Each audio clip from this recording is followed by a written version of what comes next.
And now let's discuss some company-specific news. We've got Mr. Guruprasad Srinivasan, the CEO, Quess Corp, and also Kamal Hoda, the CFO at Quess Corp, joining in on the show right now. Remember, the headcount has crossed a good 6 lakh. They've become the global staffing giant as well. The workforce management is going to continue to aid revenue for them. Let's try and understand with both these gentlemen.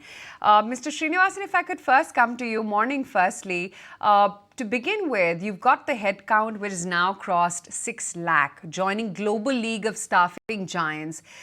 Does this make you the youngest to achieve this in a span of what, just 17 years? Very good morning, and thank you for having us on the show. Yes, we did, announce our 600,000, crossing 600,000 by headcount, and puts us on to a global map in terms of, on the club of the large employers globally. And of course, in India, we continue to lead by far. What does this mean to us?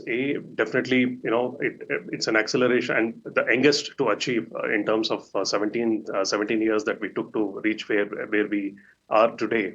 And we have been adding almost about, anywhere between 60 to 70,000 headcount net adds per year.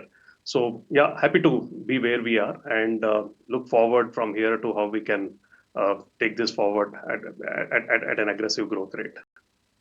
Yes, indeed, that does sound very promising. And I wanted to get in a view from you, Mr. Hoda, because there's also the government's focus on the formalization of labor and employment generation. How does this overall impact the company or benefit the company? Either of you can, of course, take the question. Sure. Thank you for the question. So yes, I think this has been a very progressive budget, and first time government has been bringing production-like incentives for manufacturing. This is the first time that we've had this scale of employment-linked incentives clearly targeted towards formalization. Various schemes, both for first-time employees and also to employers who are creating additional employment, and definitely some additional schemes towards skilling. While the detailed guidelines are awaited from government as to how the implementation will happen over these schemes. But we believe that, being at 6 lakh, being the largest, one of the largest in the country in the employment space, we can create a massive impact through these initiatives that government has announced towards formal job creation.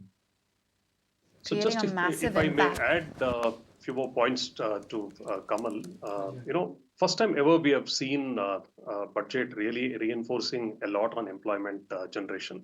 And very specifically to be noted is movement from informal to formal. So I think that's a very key initiative which is most required. Otherwise, the formal employment is a very low percentage in India. So and the movement from informal to formal is something that needs to be addressed. And Quess stands in kind of in a transition from an informal to formal. So we work with entities who need the workforce, plus we bring people from various corners of where they are available from. And the biggest gap is skill. So government has started addressing that in 3 parts. So the budget really reinforces one set of scheme created specifically for employees who move from one corner to another. They need that initial funding to sustain themselves better. And on the other end, employers to generate, to hire them and to move them into the formal segment, focus more on hiring the freshers. Just to give some data point, in our Q1 result itself, if you look at almost 29% were first time UAN coming on to of the total workforce that we hired, which means if you have hired about 30,000, about 29% come as first time to employment as part of the gross addition. So it's a good initiative, and we definitely have quite a lot to do in that space. I'm sure as we move forward, we'll see a good transition that will happen, and the bottom of pyramid is something that will start gaining more, I would say, gainful employment in terms of social security benefits and all of that coming in together. So it's a progressive step. Simple question that out of the workforce, what you have, how much is skilled and how much is non-skilled? And how much this workforce addition would be in demand with the existing skills 3 years from now in today's AI world? Anybody can answer it. Let me take this in multiple parts. First and foremost, of our 600,000, I would say almost, we'll have a combination of semi-skilled and skilled. So when I talk about skilled, they will be all high-end IT who are into coding or who want technology, who are into high-end sales. So they would be part of the skill. That percentage would be about 25 to 30%. The majority would fall into semi-skilled. That would be almost about 60 to 65, 70%, almost 65% will be semi-skilled, and unskilled will be a very small portion of our workforce. So that's the first data point. With regard to the demand, it is, these are highly cyclical and season. So if I were to take this, currently we are, running up through the season. And Q1 generally, between Q1 and Q2, we see consumer retail telecom sector hiring more, logistic and supply chain due to the festivities around. And as we enter into H2, manufacturing and BFSI would slowly start picking up. And those who really spiked in Q1 will also start tapering down as we move into Q3. So it's a seasonal cyclic, but what we have seen in Q1, the large contribution comes from consumer retail telecom and retail and some part of BFSI. Okay. I just wanted to also understand the global tech solutions, because that, of course, has a new head, and you're really looking at greater competencies when it comes to data technology, AI, and analytics. Can you tell us a little bit more about what will really be driving growth here?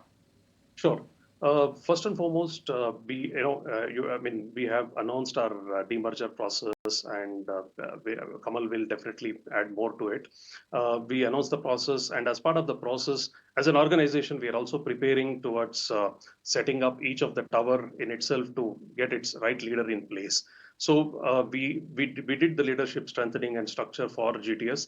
GTS is a very high margin business for us. It delivers almost about 18%, anywhere between 17 to 18% of EBITDA. And we work in three different spaces. So the first one is largely voice and non-voice and technology platforms. So we operate into three spaces. As you rightly said, there's a lot of play of digital in that space. And we have, as we speak, we are incubating and experimenting. A lot of processes that we are automating. For example, how can the caller productivity can get better? Instead of doing 100 calls, can they do a quality 5 calls or 10 calls and get the similar kind of conversion? So we are, adding a lot of digital to our platform where we can bring in more productivity to people across. Okay, good to know. And I just wanted to understand as well, Mr. Hoda, as to what the outlook is on the workforce management segment, and how you're really looking at developing margin accretive service lines and really strengthening investment in sales and leadership. Sure. So workforce management, and in fact for the entire group as a whole, we are targeting to have a double-digit revenue growth this year. Last year, on a full year basis, we did around 11% growth in revenue and almost 19% growth in EBITDA. This year, Q1, we started well. On a full year basis, year on year, Q1 was 9% up on revenue and again 19% up on EBITDA. So we started the year well. Festive season, which is an important season for us, where the hiring shoots up, has started again well for us. We are seeing a good open mandate, around 40,000 of them, which is almost 20% up in last 3 months. And Guru did allude to the sectors which are hiring. So we are confident that this year we should be able to repeat a growth performance very similar to last year. All right, good to know. Looking promising for the quarters ahead, talking about how hiring is going to pick up and how the GTS business as well is a high margin business. Gentlemen, thank you so much for taking the time out. Thank you. All right, it's time to slip into a quick break right here on the